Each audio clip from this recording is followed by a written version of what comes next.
Ciricillo. Want to use that as a crowd cam sometimes. I have no idea what number podcast this is. Fuck. Episode number. Are we recording or no? Yes. I have no idea.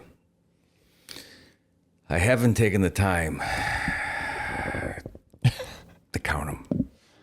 Number one. Number two, I think it makes it unique not having the numbers. I'm always trying to find the uniqueness. Like, let's go against the grain, even if it's utilitarian. You know, the stuff that actually matters. Well, can you tell me which number your podcast is, what episode it is?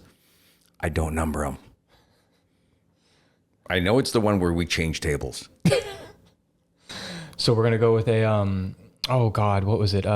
Daniel Day-Lewis. What show is he in? What's the big one that he's in? My Left Foot.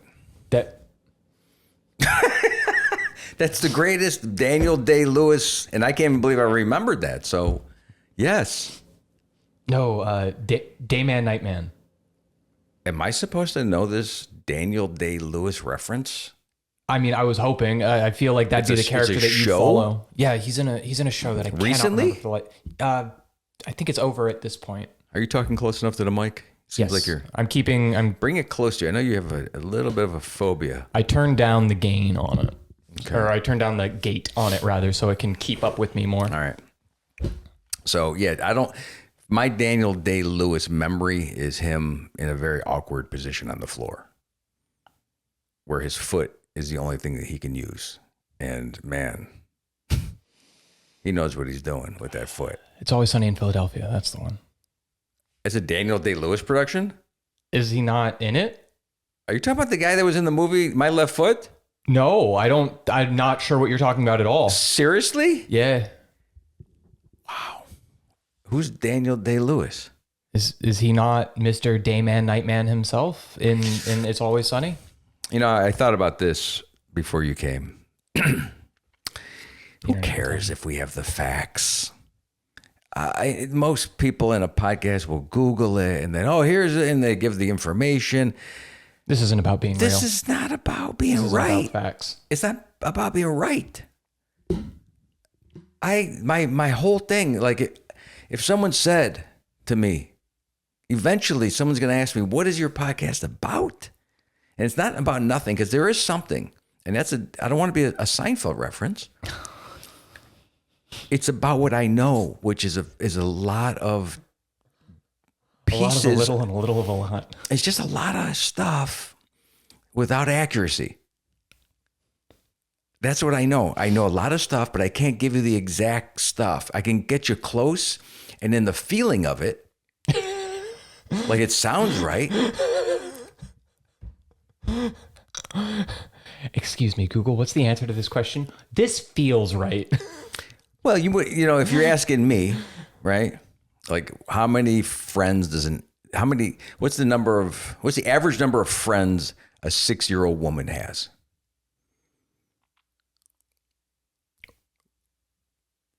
What is the average number of friends? Now, why did this come up? That's a good question. Right? I know that stopped you in your tracks. You're like, wait, hang on. Where are you going with this? Because if I showed you, what do they call it? A sitemap on a website, when it shows you the flow of how the website works. Okay. Right. So it shows you the About Us page and the menu, it shows you exactly how the thing. Okay. So the sitemap for the number of friends, the average number of friends for a 60-year-old woman came from me thinking about my friend that was just here, that stayed over 2 nights, and I'm 60-ish, and then thinking, maybe we should delve into that on the pod about friendships at 60. And then I thought, well, do we need some real information about it that we can say, hey, here's a poll from AARP that says the average number of friends for a 60-year-old woman, 3 to 5.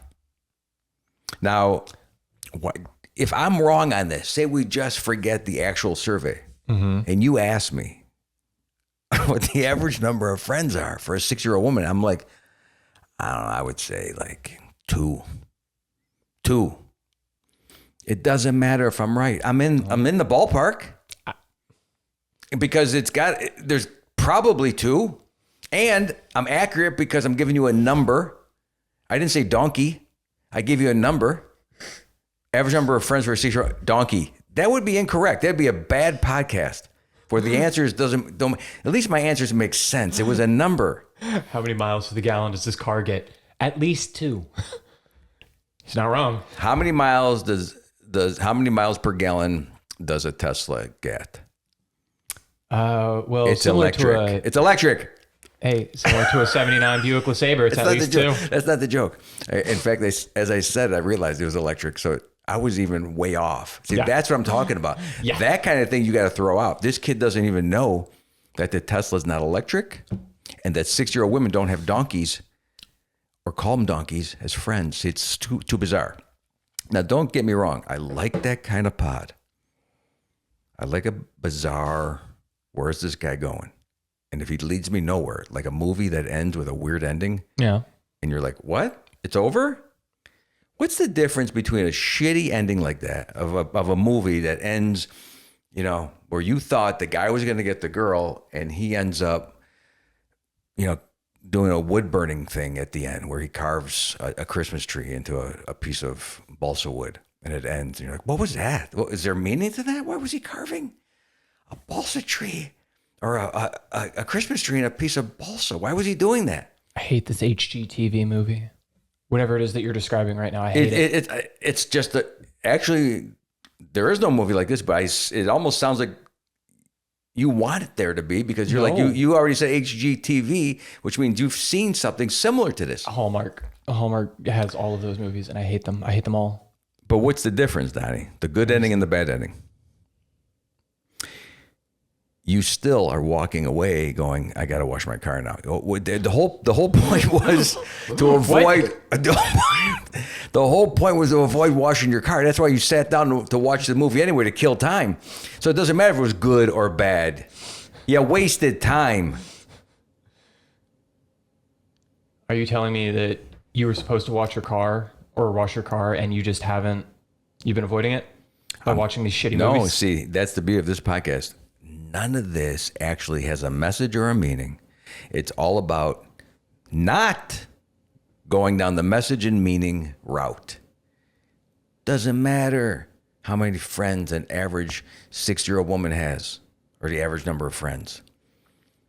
But let's take a stab at it. Let's talk about it. Why not? Right? Because you have to have stuff to talk about. Someone was watching our video, one of my friends. Yeah. About the picnic and the random picnic where you just show up with a Frisbee. Mm-hmm. Is that all you got to talk about? Picnics? Put me on. I got stuff to talk about. See, you're missing the point then. Yeah, there's plenty of podcasts about health, economy, government. There's a bunch of that stuff. Sports. But you tell me a podcast like this where it goes nowhere. And you still killed the same amount of time to avoid washing your car. This is very much true. It's like you're trying to take a road trip and you're just like, I really just need to kill an hour 45, right? I don't actually need to get to my destination. And I am at this roundabout. You don't have to get off. You could just go. I never thought about that. That would make me so dizzy, though. After 3 times, I'd be like, okay, because I've done it to people. It's just gone around a roundabout. Or you go around one extra time. You're like, what are you doing? And like this just freaks everybody out. It's just, went around the roundabout again. What's the big deal? And then it always turns to, Carmen, don't.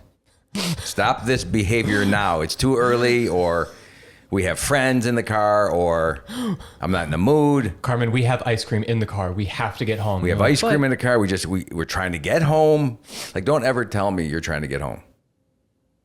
Because it's going to be a while then before we go home. And what is that about me?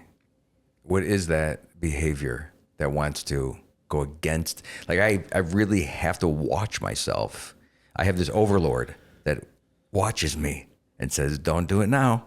Oh. Stop this behavior now before she tells me Before, well, it used to be my mom, my sisters, now my wife, which they're pretty good at, because I don't do it all the time. It's like having a fart machine. If you have a fart machine and you continually press the button, everyone knows it's a machine. But if you put a fart machine in a room and every so often, randomly, there's no consistency to it, maybe once, it happens once in 10 minutes and then 32 minutes later, and then maybe not until tomorrow, then no one believes there's a fart machine. They actually think it's human behavior. So I am like a fart machine in some ways. A good one, a good a random fart machine. I will come at you and you won't know it's coming. And I'll do it just far enough apart where you forgot that there's a fart machine in the room. And where you won't be too upset, because if I release me on you like too soon after you just got aggravated with me, then those kind of accumulate, like, when you get the bends, like you're coming up too fast to the surface. I won't let you come up too fast. I don't want to kill you. I don't want that to build up too much in your system. If too much Carmen builds up in your system, it could take you out. Could take you out? No, I'm the problem. Yeah, no, that's what I mean. They're going to take you out. Well, no one can kill, what is it, carbon dioxide that built up in your system? Carbon dioxide? What is it? Carbon dioxide. Yeah. Stuff that you exhale. Right. But carbon dioxide? Carbon dioxide. Yeah, so in some ways, I'm regulating you. I'm making sure I'm not bringing you up to the surface too fast. So I don't want you, because I don't want you. Then what's the purpose of me if I don't have you? It's a symbiotic relationship. You're the host. It's a parasitic relationship. I'm the host. That's right. I need you to live. I feed off of you. You're my meal ticket. I am not about to let this go.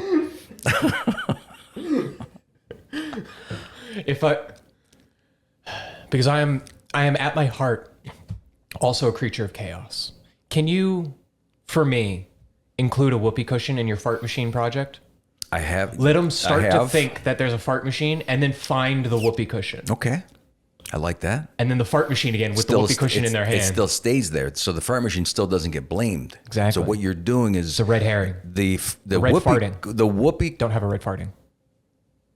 Right. So the whoopee cushion becomes a scapegoat.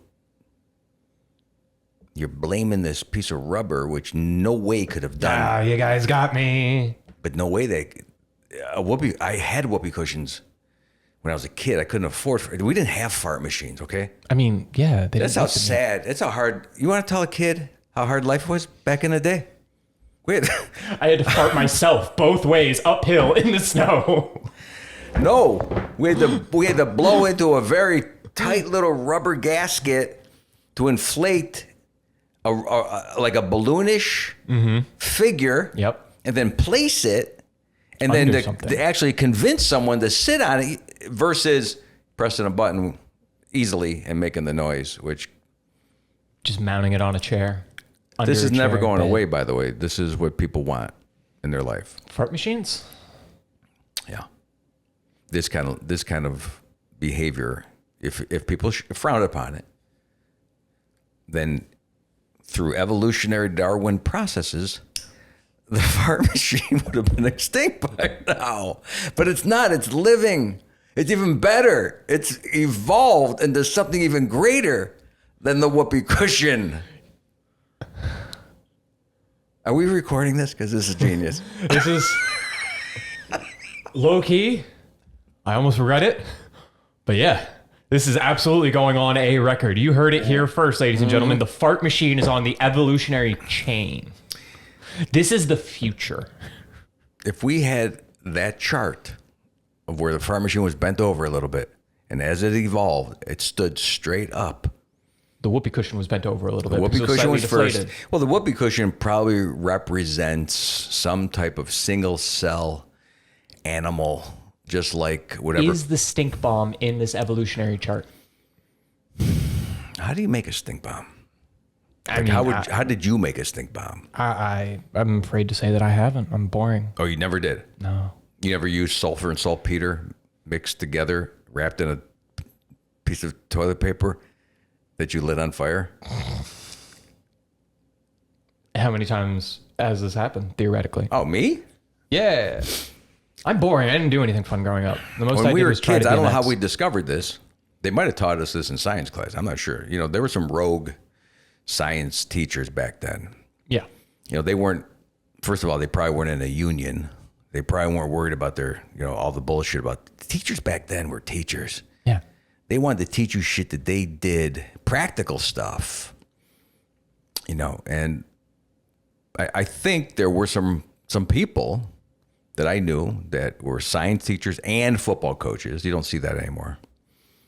You know, now you have your own football coach.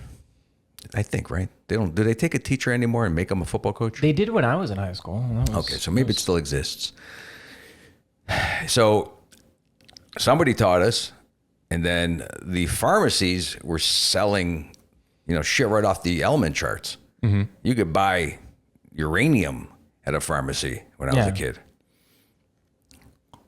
Okay, that's not true. But It's see, this depleted, is maybe. From look. There's a. What do you want? Pick from the element charts. How heavy of an element do you want? What's its atomic weight? Don't get me back into quantum physics. But I'm saying sulfur, which I believe is on the chart of elements. Yep. Mixed with saltpeter, which I don't know what saltpeter is. That's some type of compound. Yeah. Now they came in tin cans, by the way. Okay. We could buy them in little tin cans. You probably still can Scoop from like a 'em out. Lowe's or Home Depot.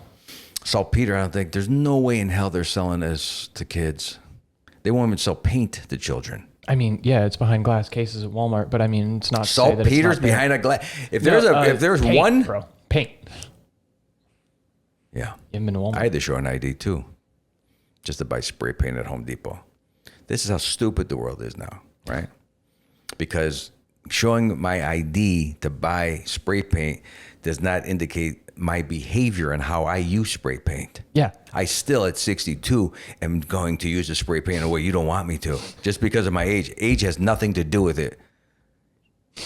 You should really look deeper into who I am if I'm buying paint.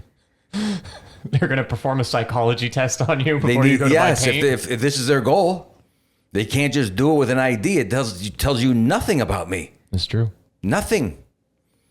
My underwear will tell you way more about me than anything else. I have several evolutionary pieces of underwear also. I have the at-home underwear. I have the workout underwear. I have the show underwear. And I have underwear when friends are here. Okay? We've talked about this before. We have not talked about your underwear before. Don't you dare do that to me. I want you to call the past on one of these phones I did. and tell me when. We talked about it on my other podcast with Mike. When we did it with Mike. Fucking your friend underwear? You have an at-home underwear. Why is your at-home underwear and looser. your friend underwear? It's looser. I don't need it to be so tight. Which one? In my own home. For who? For who? Is it your at-home underwear or your friend underwear? What are you doing with your friends that you need your underwear to be the at-home looser? underwear when no friends are here is very ripped up. It's almost like it doesn't exist. Looks like a bear got to it, really. It's threads hanging off an elastic band. Okay, I keep them. My wife wants to throw them away. I'm like, no. I'm wearing those when I'm at home, and I have to have that shield between the shorts, right? They still function, but when my friends are here, I have it's a full pair, but it's very loose. It's not meant for jumping around. It's not meant for exercise.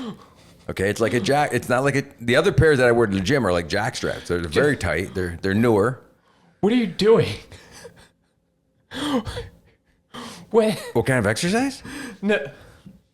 Why? So you're an adult, Yeah. right? Like you're You're over the age of. We'll even push this back as far as we can. You're over the age of 25, right? Yeah. You're married, right? Why do you have underwear that has holes in them at this point? Why not? How do you hide them from Kelly? How does she not throw them away immediately? She knows. Don't touch those. Well, I mean, like, that's biohazard, but I mean, how have they stayed more than like 3 consecutive days? I made the holes. And new underwear. Because, look, my waist changes too often. A pair of scissors? No. Over a new pack of underwear? No, I put them at knee height, and then I spread my legs out and I stretch until I hear the elastic. Start doing jumping jacks. Right, and I stretch them. You could hear the elastic stretching, right? You Have you done that before? Not that. Because you're not fat. When I get a little fat around the gut, I'm like, oh, God, I got to stretch these out a little bit. Believe me, there's a bunch of people that can relate to this. Skinny people don't get it. When you put on a little bit of weight on your stomach, you're like, oh, man, it's our new underwear. I got to break them in. That's all it is. See, now I'm almost making sense. Because when I said break it in, you know what I'm talking about. No. I buy mediums, and they always fit. And when they don't, I get rid of them. Why though? I mean, I keep all the underwear. Like I said, there's an evolution. Really, there is. You should make a photo album. That's just you growing up, like Carmen through the ages, and it's just your underwear. Yeah. I mean, I don't want to be too gross about it. I wore this at a picnic on Thursday with the family. This was Busch Gardens. They're different names, so I know which ones, like the Hanes, the Fruit of the Loom. I know the different brands. So I know the Hanes go back to a certain date. Fruit of the Loom, again, is a little earlier than my current pair, which is, it's Hanes again, but it's a different label. Because there's not that many different underwear companies. I wish there were. Then I wouldn't have to wonder, is that new or old? I know it's old because you can tell by the brightness of the whiteness. If it's a more duller, yellow it gets. Well, it's not yellow. Look, I told you I want to get gross. They're not yellow. First of all, you could ask my wife. It could just be sweat. It could it's just not. be sweat. Trust me, time. I don't ruin clothes like that.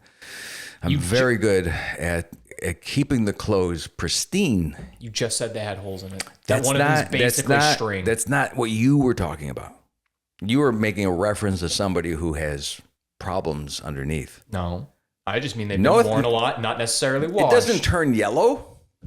I mean, sweat. Unless there's a problem. You seen a white shirt that somebody's just like been wearing? I don't do that. Okay. To be fair, you did mention 4 or 5 different pairs of underwear that you wear throughout the day. If I don't know, I can't see below this table, and I might be able to check via the cameras later. You might be changing underwear right now. I don't know. And I'm not gonna. I did before you came. Okay. Who are you trying to impress? Just me. I had to stay comfortable for this. So you have a pair of velvet underwear that you wear for the pod because you have to sit the whole time. The fact that your face lit up, like that was a great idea. It is a good idea. Just for like when you have to go on long flights or something like that, you're like, hold on, hun. Before we leave, I have to put on my plush. So you brought up the fart machine. Did I bring up the fart machine? And you also brought up underwear. Don't you put this evil on me, Ricky Bobby. I'm just wondering because we were talking nicely before that about friends, right? And what kind of underwear to wear in the house when your friends are here. Now, most people are probably not even wearing underwear when no one's around. That's true. That's true. You're not old enough. Their business is their business. When you're at home, right, you want to be more comfortable. So at least I do that. At least I have, some decorum. Sure, they have holes in them, but it's not the holes that you're thinking. They're not mothy holes. They weren't eaten by bugs. They're not eaten by time. They were self-imposed holes. That's like you would do, like if you're trying to grow coral out of a piece of concrete. See, this is what I was imagining. This is exactly what I was saying earlier, which is why I was like, what are you doing? Going around with a hole puncher to your own underwear? You stretch them, and it's not my fault that these Chinese underwear makers, they don't make them so good anymore. In the old days, you could stretch, and they wouldn't tear off from the elastic. Now, they're like paper. Yeah, oh, you get 12 pairs for $12, but guarantee you, you can't stretch them like you could the old days. They're not going to last. And I don't know what happens to them. If they're disintegrating in the dryer, because that could happen too. It can. That's why a normal t-shirt, remember we were talking about junk clothing when we left last week? Yeah.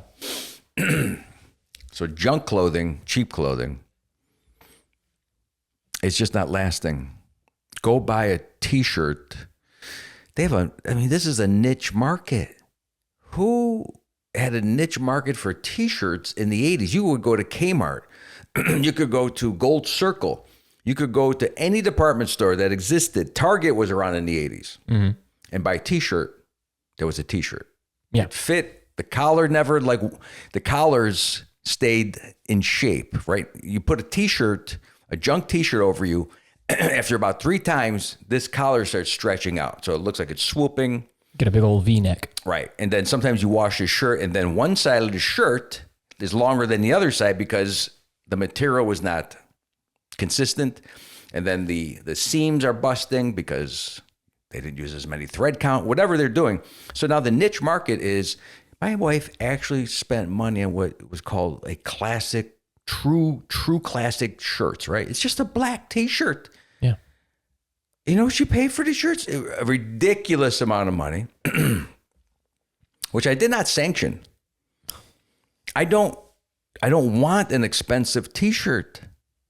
So I will find shirts at Goodwill. I'll go back and I'll look for old school shirts, or I have enough shirts. There's no way the junk clothing that exists out there, including underwear, it's just being pushed onto the market. There's so much of it. Bandanas. You wear a bandana at all? Can't say that I have. Okay, well, I used to love bandanas. And people it's going to come back. There's no doubt to me. It's one of the classic looks.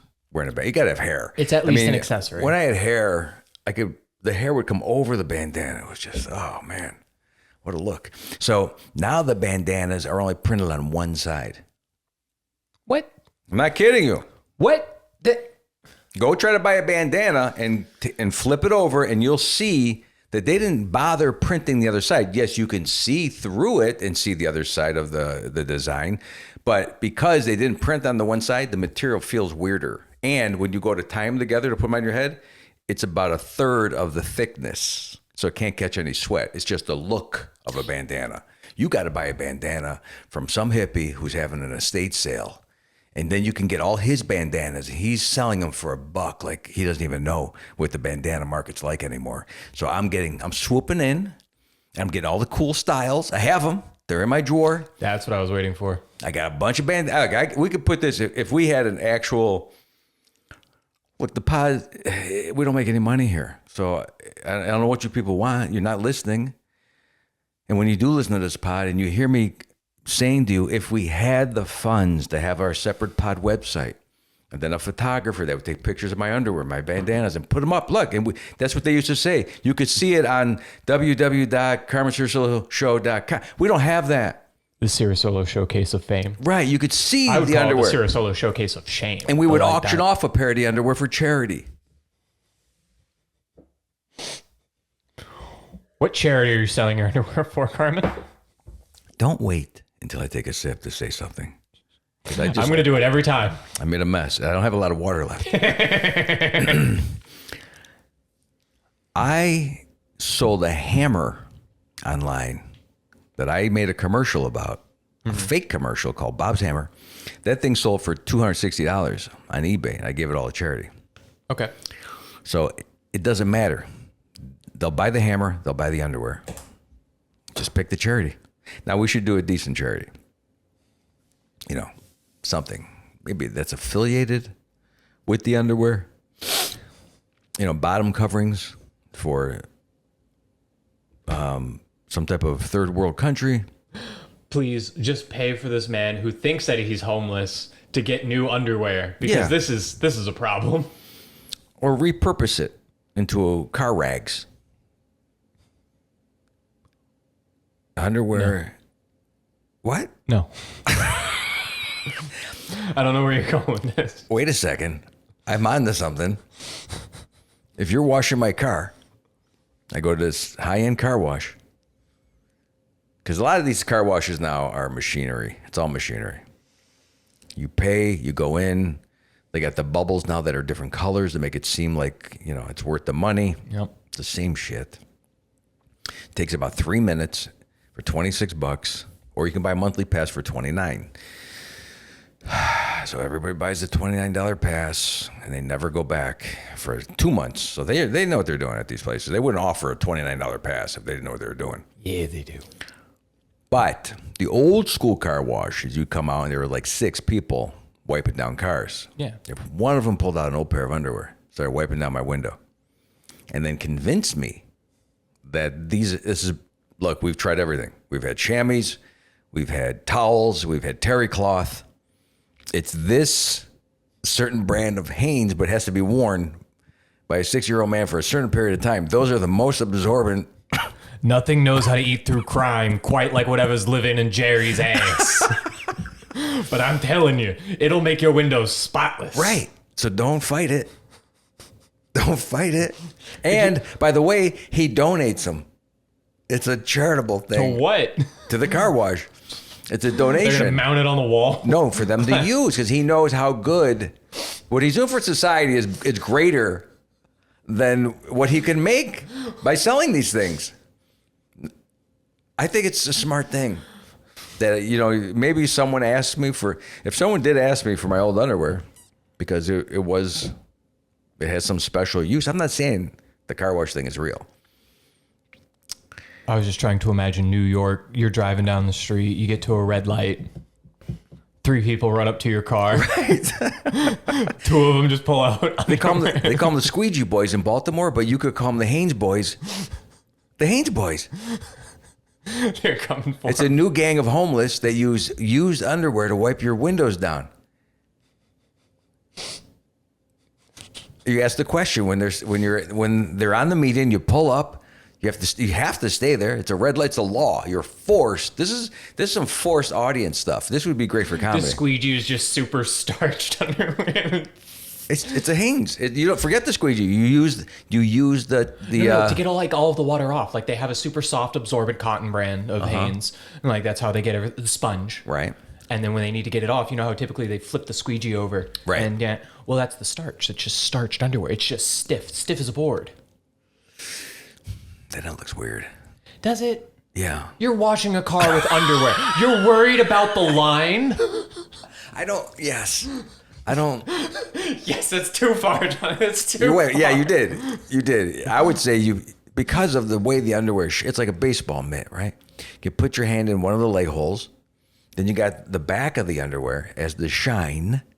Actually, there's 2 leg holes, so 2 hands through, and it's like a pantomime wash where you're washing the window. Pantomime. Hanes pantomimes. I think it's so dumb. This is a Kafka-esque horror scene. It's so dumb to spend any real time on products when you can just listen to podcasts and go, these guys are onto something. The people at Hanes, if we could somehow get them this information, because I'm sure there's a bunch of pairs of Hanes that it didn't meet their quality standards, and they probably are, I don't know, there's that machine that shoes it off the factory belt. Did you ever see that thing? It shoes it off, right? If it doesn't, the buzzer rings, it goes, and then it shoes it off. And then what do they do with the pair of underwear that has one leg hole too big than the other? They could give those underwear to the Hanes boys. And they would get attention, by the way, because there's very few homeless people washing windows with what do you call them? Tighty whities. The tighty whitey boys. This would propel people. This world is so weird that any type of newness, even though it's something, it's not that new. There's a bunch of guys washing windows in streets. Doing it with underwear is pretty new. It's pretty new. That's what I said. This would propel that certain group, and then you could have franchises, because every city would have to have the tighty whitey boys. Or look, even better, wear your tighty whiteys and use a set of tighty whiteys. It's got to be summertime. But extra thick tighty whiteys because they're almost like pants. You don't want to wear regular tighty whiteys washing because there's a see-through aspect on there. You don't want that. So it's got to be wear 2 pairs. What? This seems to me as if I thought we had something here. We did until you starched them up. They were perfectly fine. That was the line. You're right. You went past it because it's going to take too much now, Don. We don't have time to starch it up. That's another manufacturing process that we don't have privy to that. Where am I going to get starch? And then where are you getting all these underwear? Look, I told you, people. They don't have that kind of conveyor belt for underwear. People will donate them. If this gets out, and there's a bunch of guys that go, because you can't donate them to Goodwill, but you can give them for the rag cause to the tighty whiteys, the gangs. Are we going to have to put up a PO box down below of where people can send their I can't even. Preferably not used, but you get the idea. We just need underwear, preferably already defunct underwear. No, I don't want them. Need, but not used. Please don't send them here. PO box below. I just think there should be a bin in every city, where you can dump your underwear. And then, put them next to like bars, because it seems like when people get drunk, they do dumb things.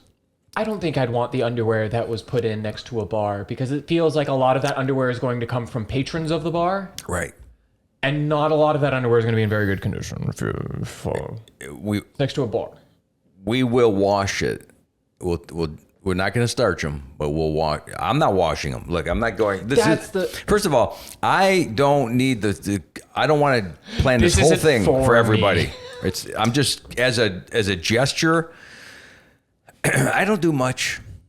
I don't volunteer a lot. I'm a city planner. So when I can do something with my ideas, yeah. Like if I you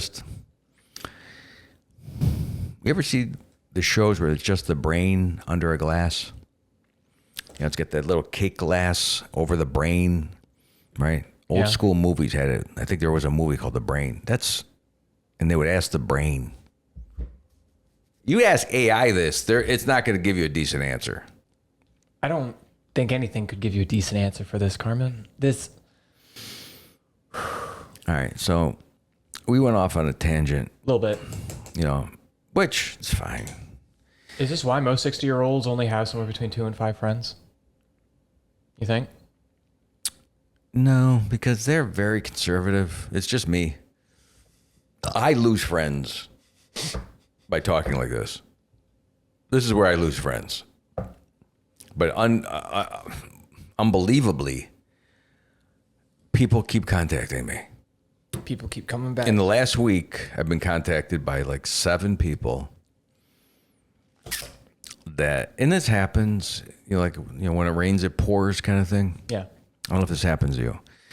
Nothing happens for a while, then all of a sudden everyone calls you on a Monday. Your friends that you haven't heard from, or, business pops up or something. It's that rule of threes or whatever they want to call it. I think we're all fooling ourselves and not understanding that this is just randomness happening. It's not anything that we can attach some theory to. Yes, I think when someone sees that you have a friend, that helps you get them as a friend. I believe that. But that's not happening. That happened in school, where there was evidence of you presenting yourself as a popular person. But why am I attracting friends in a vacuum? Because what's happening is someone will call me, and that person who calls me next did not know that I had a previous call. So it's randomness. Things are happening randomly. I'm not trying to attract anybody. I'm mostly trying to test everyone to see if they should stay around. That's what I typically do. If you can't, I can suck you in pretty good. I'm really good at, hey, I like your hat, your shirt. Oh, thanks, man. Yeah. That was a funny set. If I need to get you closer, and then once I got you there, then I go, let me see. You want to go for a ride around a roundabout? And if you can't handle that roundabout ride, I'm like, oh, that's another lost one. Tried. There's tests. And I feel like I present enough of a problem to most people that why would they keep me around? Like, I don't know the reason that I'm still with these people, some of these people that are friends and family. Why do you want me to keep coming over? I think I told you I went on a random double date with my wife and a friend, so-called friend. I never went never went out with this kid. And it didn't go that great. And I was fine with it because, look, I said that in my head. Don't expect too much. Enjoy the meal. Yeah. Enjoy the possibility. And then we met that other couple afterwards that we knew, and we ended up going out with them. But that guy and his girl took off. Not because of me, but because that was their plan the whole time. I thought that was weird. And then I kind of busted balls a little bit like I like to do. There's a big difference between talking to someone who is the creative type of person versus the business type of person who sees everything black and white versus the guy. And this guy I thought was in the middle, which is pretty good. It didn't go so well. We ended up, leaving, and I thought, nah, that's it. We'll never see him again. Then he called me yesterday, sent me a text, invited me to his home.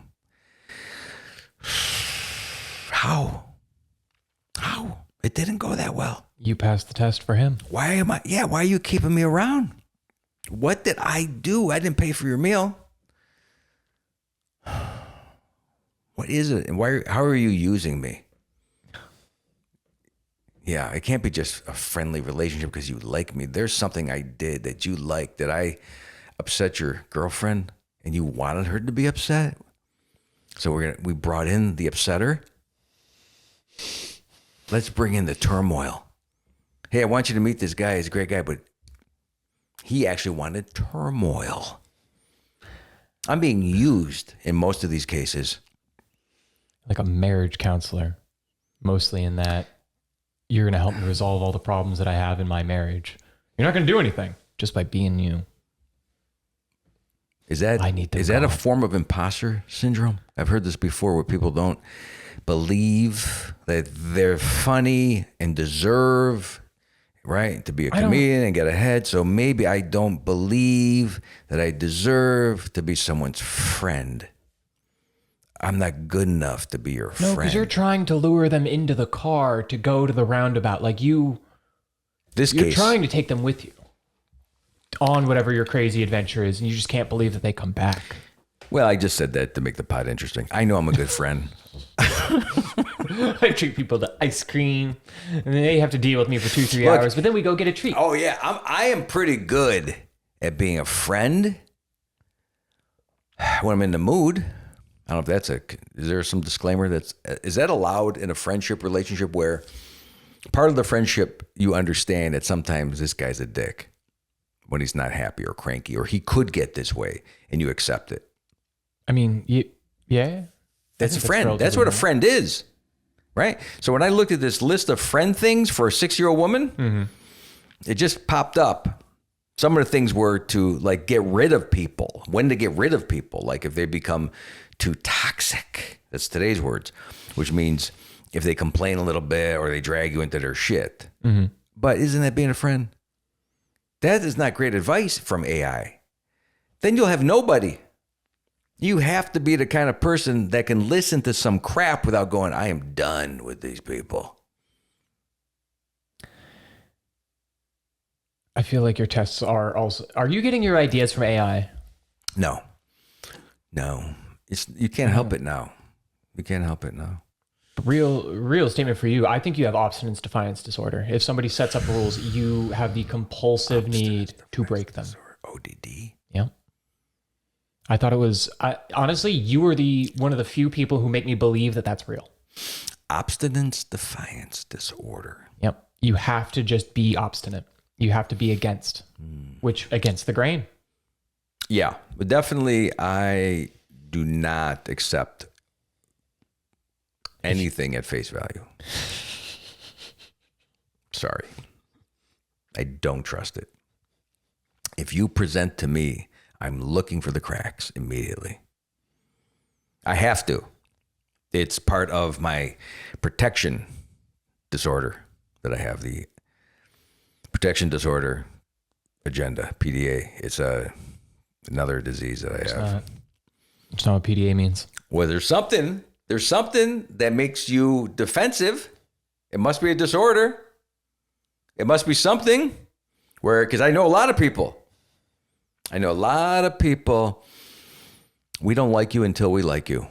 Yeah, that's 100%. Now, I know people who even go beyond the, what is it? Obstinance. ODD. Yeah, I gotta know what it means. Obstinance. Defiance. See, aren't those the same words? You're obstinate and you defy. I just can tell you the name. I can't tell you much else. Okay, because you're being angry, obstinate means... You don't have to be angry. You just can't deal with rules or rule makers. You do everything in your power to fight them. Feels like a lot of kids that's against the grain, the old against the grain, right? Pretty much. Okay. So I know people who go against the grain, and even when they know the grain is going the right way. See, once I know the grain is going the right way, then I'll go. I will turn my boat in that direction and let the current take me. Look, I'm married 37 years. I must have done that. I must. That's the evidence. I don't have to just vocalize this. This is an action. I have done it. There's a shitload of you people out there who are not even letting a woman into your life and already saying, well, here's the branch why. Children, here's another branch why. Fucking world disorder, here's another branch. High mortgage loan. So we're not going to even go down. We're not turning the boat ever. You're obstinate and you don't even know it. What is that for unknowing, not knowing? What's the word for not knowing? You don't know. Oblivious, obstinance, defiance, disorder. It's an ood. You have ood. I have odd. There's another attachment to your odd. You're oblivious to your own disorders. It's sad because I know I have a disorder, but yes, I'm against the grain right off the bat. In fact, they tell you to sand a table. I'm looking at this grain in this table, right? It's a metaphor. You sand with the grain, right? Yes. That's how the table gets sanded. And if I sanded against the grain, this table would look like hell. It would destroy it. So once you start sanding incorrectly against the grain, and you see that's incorrect, then you must change your path. Marriage is number one. That is for something that I can say. In fact, I don't think I was against it, but I was not sure about, partners, women. Mm-hmm. Okay. So the only way to find out is to take chances. Now, definitely, I put up walls immediately with a lot of women. I'm like, okay, well, she's a little, and it turned out true. Then I found one where, I don't know. I don't even know if I have to put a wall up at all. This seems real. Seems so real. There's not a fake bone in this girl's body. There's nothing that she's trying to achieve. She's actually it's an untouched soul. It's never been, don't say virgin. It's never been polluted with too much negativity and accepted that negativity in a way that created spite. Uh-oh. No light. Pause. I'll keep this going. Donnie's got to figure out what to do with the video. with the light. The light just went out. So that's really weird, right? So the light goes out. In a way, think about that. We lost the light talking about going against the grain. Because, I got to find this spot in the podcast then to fix it if there's too much noise. You know what I mean, Donny? Yeah. So we're not going to fix it. I'm just going to... Donny just fixed it. That was fast. It's very fast. I had more batteries. It was the wrong battery. Okay. So I bring tons. Do you think there's something to that? That I wasn't obstinate at that moment? That proves? I think this is you trying to defend yourself from the accusation. Mm-hmm. And don't get me wrong, I recognize the judo moves that you're trying to perform here. Yeah. But that's textbook obstinance, defiance, disorder. Because I suggested something to you, mm-hmm. and then you did everything in your power to heartily disagree with it. No, at first I was happy. At first. And then you turned it around. Because that's what obstinance is. You You don't know until you prove it, and then. But I'm saying it's almost. That's ignorance. That's not obstinance. I didn't know when you first presented to me as being obstinate. I was like, yeah, okay. In fact, I kind of led you toward that. I was saying that's who I am, that I test everything. Now, this defensive disorder, it's the same. Being defensive, I believe, that's good. How could you not? Like, how do you live your life if you're not defensive? Are you always on the offense? Like, just... I mean, I'm always on defense, which is why I'm vigilant. I'm not trying to attack. I feel like you're a little bit on the offense. You're looking for things to be able to do. You don't inherently try to test boundaries, but you do sort of look for opportunities, which is what you just described. Yeah. You test your friends. Oh, yeah. Well... That's offensive. Well, think about it. Right. Offense, if not offensive. Yeah. I think the way I test people is almost unconsciously now. It's built into me, right? It's part of my algorithm. I hate this model. I'm changing the model. It's a short language model. That's not nice. You can't say that about yourself. I don't even know if is it almost everybody like that? Do you know anybody that doesn't have, in this world, they call them triggers. If somebody does something, that's what that whole thing was when I glanced at that thing on Google. Basically giving you a rundown of why you should get rid of people. I mean, yeah. No. They already put that in there. They already gave you the instructions on when to, like it said, most people only have friendships for about 7 years. Yeah. Right? Which is interesting. That's just a statistic. It's not a suggestion. No, I know, but it gives you cause. Like if you decide to get rid of somebody, you go, well, the average is 7. I was with you for 9. So you feel better about yourself for cutting this person out. But I came up with something even more interesting, I think. The way to, of course, the way to have friends in the long run is to get rid of them early, because there was something about the revisiting of old friends in that list, how to get friends, how to make friends really was the suggestion real quick. And amazing how much I gleaned off of a 2-minute perusing of Google and then leading to a Reddit page, which I glanced over very quickly in the comments, almost as if I was AI. But there is something to having a friend that you get disconnected from and then meeting them later on, almost like saving the relationship for later. You don't know that yet because how old are you? 31. Okay, so I'm 31 years older than you, twice your age. So when you're 62, there might be someone that pops up back into your life. Like you kind of, when Mike moved to Austin. R.I.P. Right? Yeah, I mean, we still got him in some ways. You have him a little more than I do. You visit him. He's your friend. He's closer to you than me. So possibly you'll see him. I don't know. We don't know. There could be a point where you don't even talk to him for a long period of time. But there is another chance that he might pop back into your life. It's true. So the way to have friends later on in life, another way of doing it, if you want to plan it, which I don't think anyone thinks like this, because no one thinks they're not going to have friends when they're 62, 63. You don't realize that.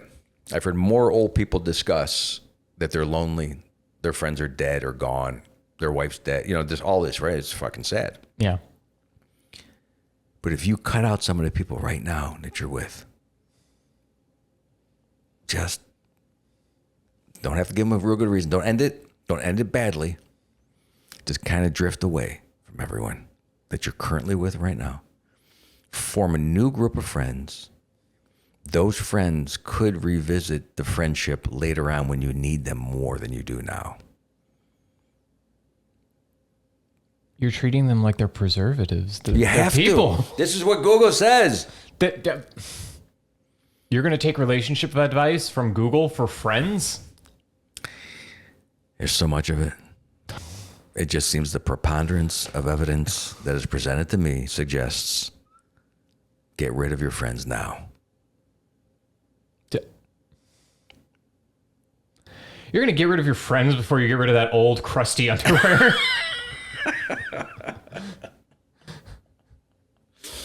The underwear with literal holes in it. Of course, Donnie, I didn't want to convince you, which I think this is what the podcast should be called, Convincing Donnie, that you should get rid of your friends. It just made me think, because now I have the perspective of a friend that has appeared again in my life from 40 years ago. Now, the reason I didn't get rid of him, I moved to Iowa when I was in 10th grade. Mm-hmm. Never saw the kid again. Okay. I was 15 and met up with him when I was close to 60. And now we're friends. Like, we just are picking up from where we left off. It's really crazy. You don't know that could happen until you get the age and the distance and the experience. You don't know. That's a movie. It doesn't happen. And then another one popped up recently. And yes, we have some Facebook stuff that attributes to it. And yes, I'm a readily available person online. So you could, if you're looking for me. He doesn't know that. That's how he kind of found me. He saw my videos. Now, there's people that I want to find. And I have Googled people from the old days looking for a friend of mine. One of them, at least. I don't know what happened to him. There's nothing about him out there. So that's it. That's where it ends, right? But now we have this ability to kind of track people. And my mother's done the same thing. She's 82, left the entire community in Cleveland and went back in her late 70s and reconnected with her high school friends. Crazy. Crazy, but when you get to that age, it almost looks like it's the most obvious thing to do. What's the easiest way to have friends again? Your husbands are dead. This is women. It's typical. You're not really good at making new friends anymore. Mm-hmm. That skill goes away pretty quick. I hate to say that. You know, you're 31. I don't know how often you make a new friend. Well, I guess arguably the band that I'm working with, but not very often. And you're in a position where you're in public. You know, you work at the comedy club. You work in creative productions. So you have a chance to meet people. Yep. More people than probably a lot. You know, today, a lot of people are working at home. And when we go back to work, if people are all going back to work and there's that social gathering aspect of it, when you're back with people, you will be able to make friends again. Yeah. It's almost impossible. This whole online making friends thing, you know how it's turned out. Sometimes it works. Sometimes it's a catfish. Sometimes it's a 90-day fiance. Sometimes it's a prisoner. It's not a great thing. Versus you seeing someone. I used to say this. How do you meet somebody and trust that this person's real? You know, their personality, the way they act, their mannerisms. How are they not pulling a fast one on you? You got to see them in different situations. You see them in the old days, you saw them at school. Mm-hmm. Then you might have seen them at the store. You bumped into them. Or you might have seen them at a party, like different social situations. And maybe you worked with that person later on. Yeah. All of these are ways to kind of gauge and evaluate, and you have a really good picture. It's kind of like when you're buying stocks. People just take suggestions too to meet people. People take suggestions to buy a stock. Hey, I heard about NVIDIA. Mm-hmm. Or did you do your homework like a Warren Buffett and went to NVIDIA's front door and walked through the company and listened for the phone to ring and watched how much supplies they brought in, how much they shipped out, and did you look at their books?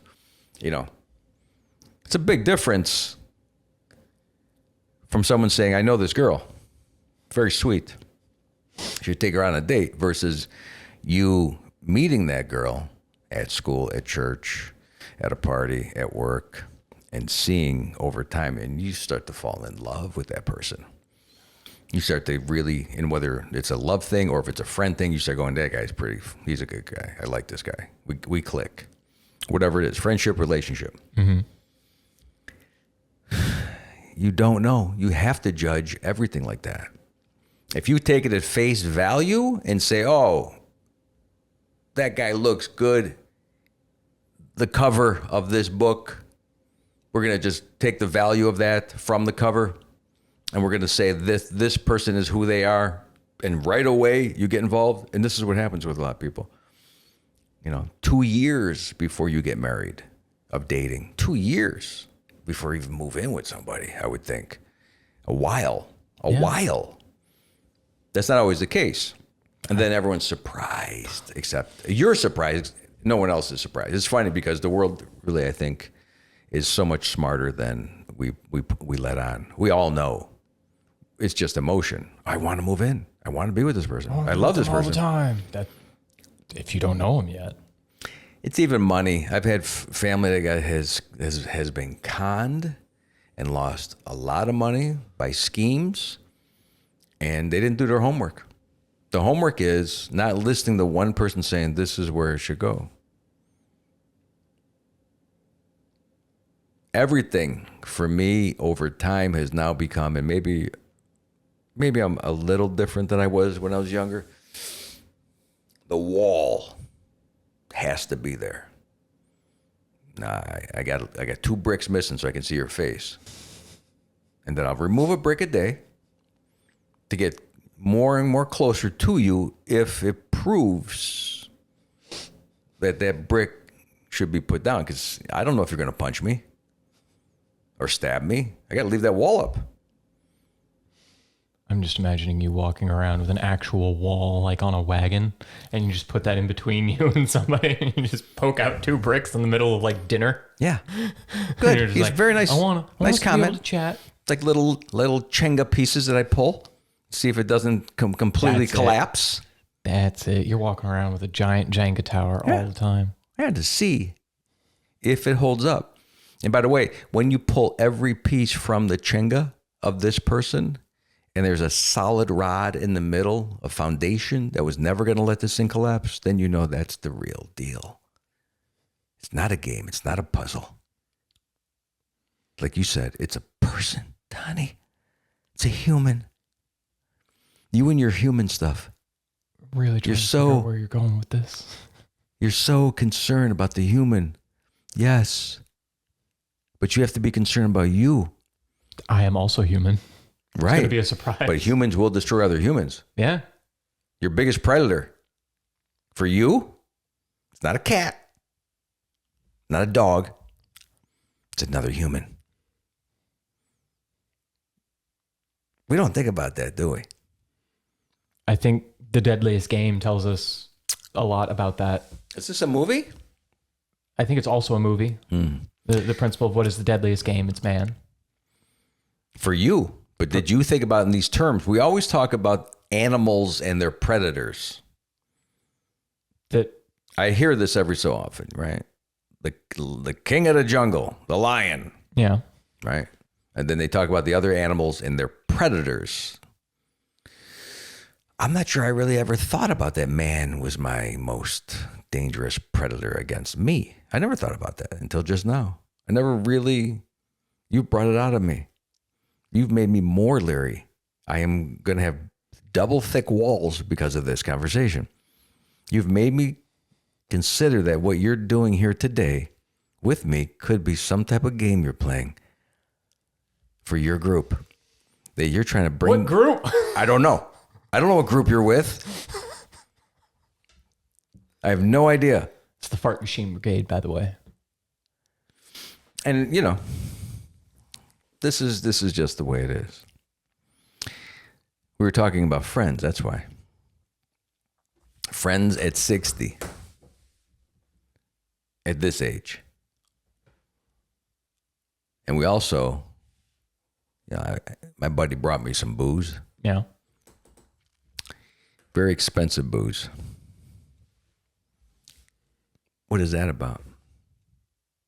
Friendly? Is it friendly? I swear to God. I'm just gonna eat. Is it friendly? The thing that I'm mad about is I charge these. Yeah. But I'm guessing that the batteries that I grabbed. So if Donnie forgets to cut this out Oh, it's gonna be weird. on the audio, another light just went out. I told you this is a poor podcast. And it's not a poor podcast. It's just, you know, this is only our third year. No, it's more than that. 5 years. God, It's been 5 years that we've been doing a podcast. that's wild. Yeah, and it happened under the terms that we're talking about right now, where Mike auto-suggested to me that I was good at podcasting to get him to sell me the podcast, to pay him, and to get what he wanted. See?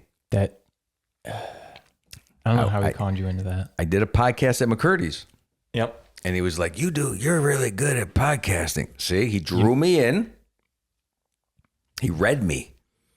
That's what I'm saying. You guys are still working together. There's still something happening. Where you and him are like, we're just going to let him chill for a little bit. Kind of like this thing with relationships. If you like a girl, we can't go at her. You have to let her know you exist, be polite, and then let go. And then you see her in a different situation. Yeah. You talk to her, hello, again. But you don't try to reel her in too fast. And that's exactly what Mike did. He saw me, was very polite, brought me into his fold, made me see some of the advantages of him, and then let go completely and just waited, and then pounced when he could.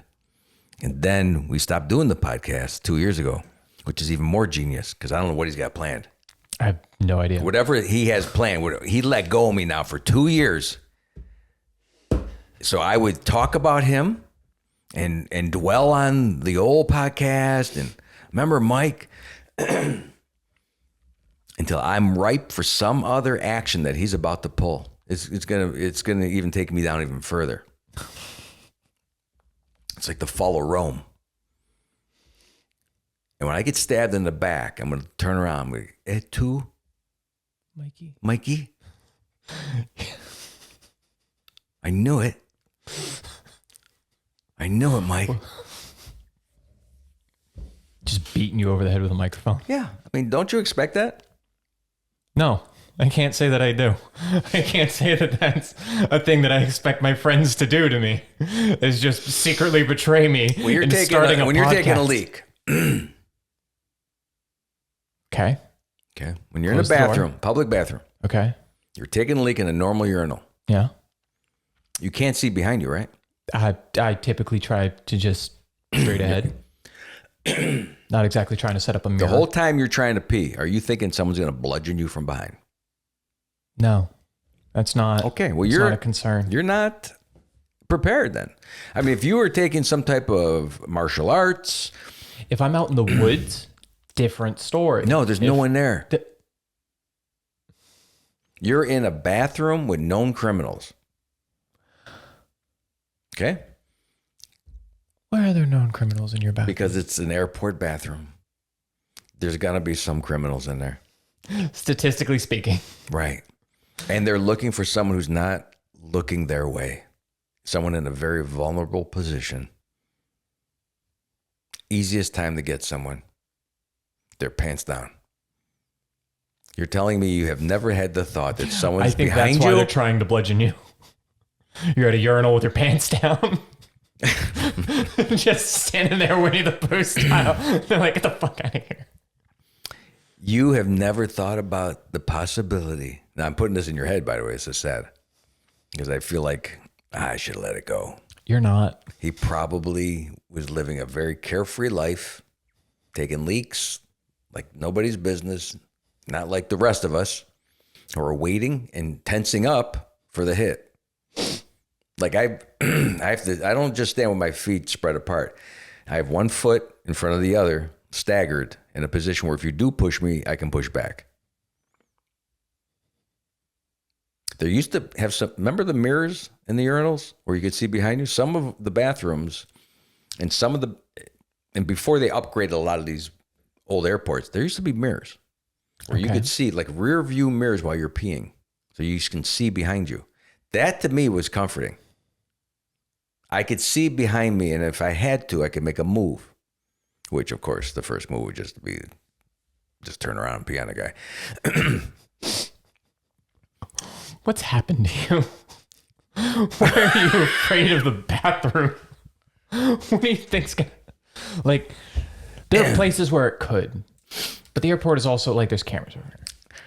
Unfortunately, you better be careful. Okay, it's a warning. We discussed this now last week about the boomers and how the millennials don't know how to torment them, which I thought was a pretty good video, by the way. I think it made a lot of sense. Most of these older guys are carrying guns. That's how paranoid they are. They truly believe that they're in danger most of the time. And that if you're not prepared, it's on you. Yeah. You know, it can happen anytime. You're on a stage and you come off and you go to your car and you don't have a 9mm. That's it. You go. Right? I don't live like that. Mm-hmm. But I have a lot of friends that have gun safes, like big safes full of weaponry. Yeah. More ammunition than you would ever need in your whole life. And they have reasoning. So if you think my little concern about someone hitting me on the head when I'm taking a leak is big, you should talk to these people. We bring them on the pod. These are people who are ready to shoot at any moment. You know, we should probably get one of them. And we'll ask them about the bathroom thing, how, like, what kind of bathrooms they feel that they probably use stalls. I mean, it's safer to use a stall. See, I believe that. Is that what your wall's for? So when you go to the bathroom, you can just like put it behind you and you have that layer of protection? Yeah, of course. You can hear the door open. You just put it in front of the door. You're like, I'm locking myself in. You should. There should no way be in, no way out. At least put the mirrors back up for me. Have you ever thought about getting those spy glasses? Oh, I don't. You know what? I like that, but then I feel like I'm doing something wrong. Like, should I be really spying on you while I'm taking a leak? I mean, it rear view mirrors. You're just using them to peek. Like dash cams. Don't you think the dash cam is kind of sneaky? No, I'm not. What are you doing with it? You don't think a dash cam is sneaky? It's just a phone. That's not happening. People, I don't know. The Ring doorbell, cameras, all to me, cameras are sneaky. Listening devices, very sneaky. Yeah. Airports have them now, right? There's listening devices by the departure and arrival signs. And it tells you, Denver Airport is the only place I've seen it that says, we're listening to you. Don't say anything stupid. God. Okay, thank you for telling me. Red light cameras, sneaky, right? I mean, yeah, I'll agree with that one. Not necessarily sneaky, but poor it's taste. Sneaky. I mean, they put the sign up for some of them. But to me, this is when there's a level of trust, right, that you should be able to have with society. There is no way in hell this is going to get better. It's just going to get worse. right? The cops got to wear cameras. You could have a camera in your car. Then the cashier at Publix has got to have a camera. And then how far do we go with the constant watching of everybody? This is the problem. So maybe that's what's leading up to everyone being so paranoid and concerned. Especially for people that were brought up in the 70s or the 80s, because nobody was watching us. Now, all of a sudden, everybody's watching us all the time. Yep. And then it's kind of like the, when you, what is that called when you surprise somebody with the footage? I don't know where you're going with that one. Well, there's something when you blindside somebody, right? Yeah. So I might have said something you didn't like, and then you repeat it to me 2 weeks later. You didn't tell me at that moment, right? I didn't like the hat. You look like a chauffeur, and you didn't say to me, Carm, I don't like when you mock my hat. At that moment, you waited until I forgot that I said it for an opportunity.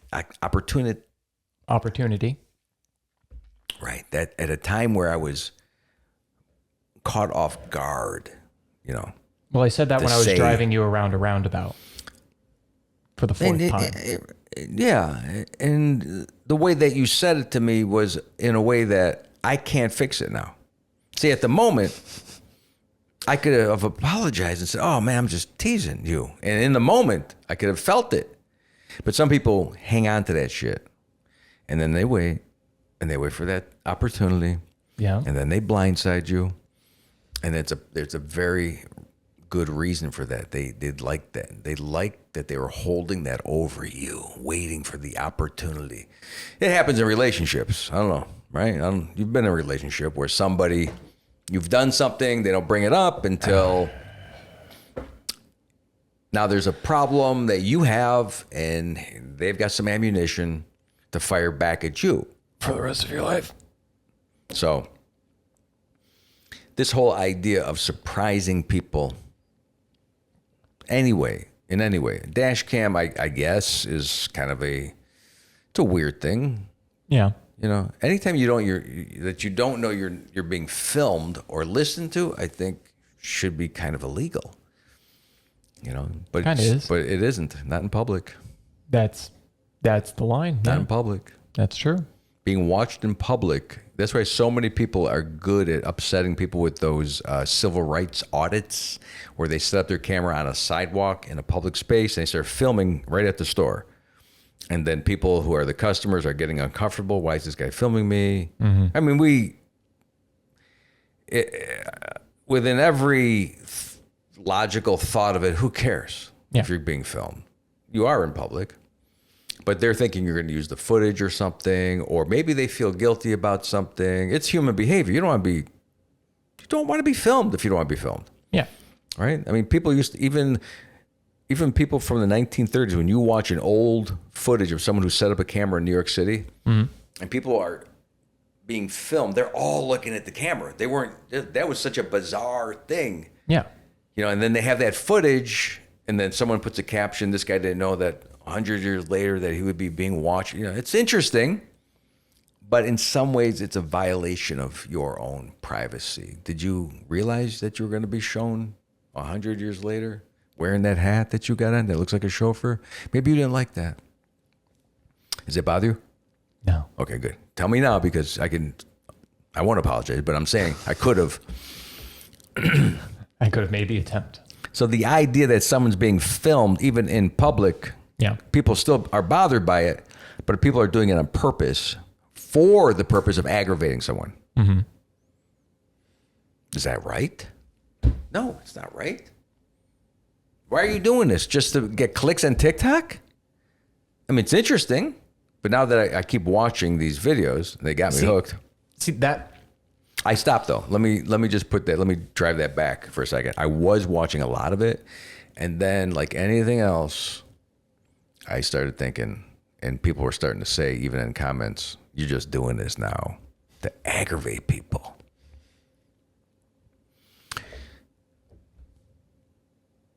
You weren't testing anyone for friendships. No. You weren't testing people for their ability to maybe in the old days you thought if someone was filming you, there was a potential for you to be on a show. Well, we just wanted to test your patience and see if you could be on this hidden camera show. I think that all the time. That's how I think. Like I used to shoot hoops as a kid. You thought you were getting scouted by like the I was NBA? getting scouted. Just on some street corner in Cleveland. I have to do my best every time. Because of the stories that you heard about the girl that sat at the soda fountain at the drugstore in LA. Didn't know she was being watched by a producer. And that woman turned out to be some famous actress, Jane Mansfield, someone big, you know. And then every girl now went to that soda fountain and sat and dressed up and wasn't themselves anymore. Yep. They were auditioning. They were auditioning for something. They thought possibly they could be seen. So when I would play hoops at my cousin's house, because he was in a richer neighborhood with big mansions, and I was out there by myself, I would make sure that I had the moves, that I was sinking those shots, because I thought, man, if someone's watching me right now, one of these mansions could be a NBA agent. There's a good chance at 5'6" 3/4", that I could be the smallest, undiscovered forward for, not a great team, maybe the Cavaliers or something. Although they're number one now, but I'm saying back then they weren't. Maybe they were looking for a little guy like a Spike Webb, somebody who was not that tall and didn't even try to play basketball in high school and didn't walk on any teams. He just was a random dude in a park, like one of those guys that tell jokes on the street corners. Like you're busking for basketball. I'm busking for basketball. I should have done it at a public park. I was doing it in a private neighborhood, which is much more difficult. Private neighborhood. Was it even in the front yard? Was it even like at the front of the house, or was it in the back? At least 3 houses could see me. So you were really banking on like... It was very slim odds, but there's a chance that one of those mansions had an NBA agent or somebody that was desperate enough to just come over. Hey, man, I noticed that the last 4 3-pointers went in. Is there any way that you could come down to the Coliseum and, just run through the trials with us? That is also, it also shows you that for me, even today, that I feel like my possibilities are limitless. That I believe in anything could happen. If I do this podcast is going nowhere, but I believe that there's some weird fluke out of some weird shot. I don't know how, but if you don't put it out there, Donnie, I'm putting it out there. This podcast is going out there into whatever that is. That's not the universe because it's very limited.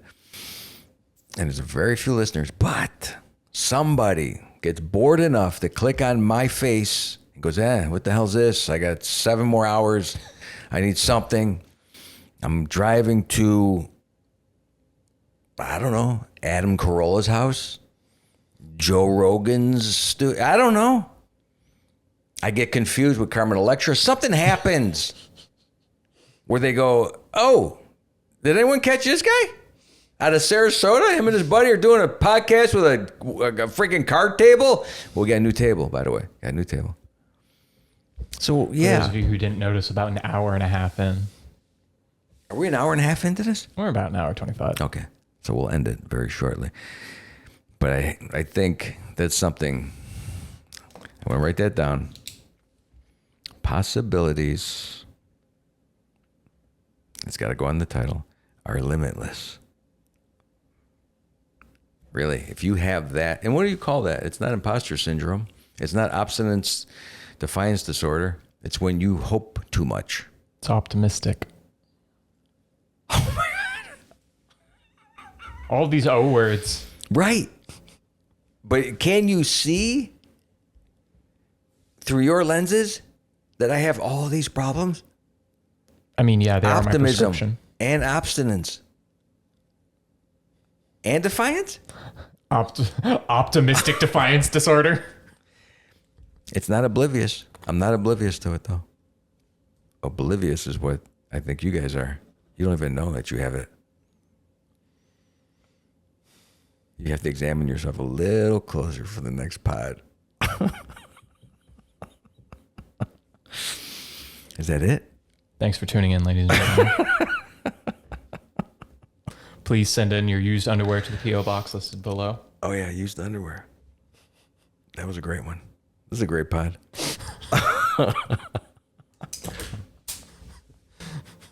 That's perfect.